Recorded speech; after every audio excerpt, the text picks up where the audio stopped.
তবে এর মধ্যে একটা কথা না বললেই নয়,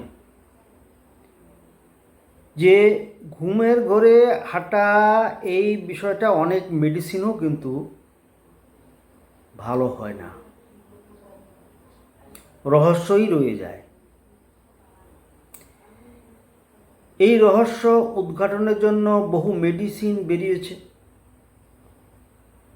কিছু কিছু ক্ষেত্রে এই মেডিসিনগুলো অকেজ হয়ে যায়, কারণ মস্তিষ্কে লক্ষ লক্ষ নার্ভ, কোন নার্ভের দোষ এটা হচ্ছে এটা ধরা পড়ছে না। অনেকে আবার বিভিন্ন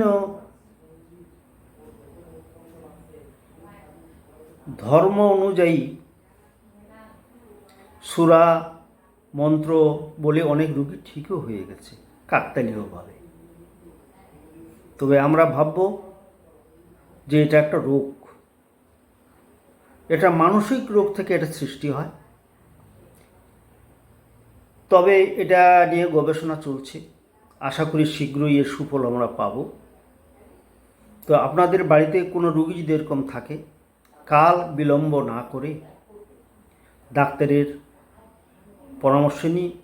মানসিক ডাক্তার যারা, সেসব ডাক্তারকে দেখাতে হবে। বিজ্ঞান এর জন্য চেষ্টা করছে, আমরা সেটাকে কাজে লাগাব।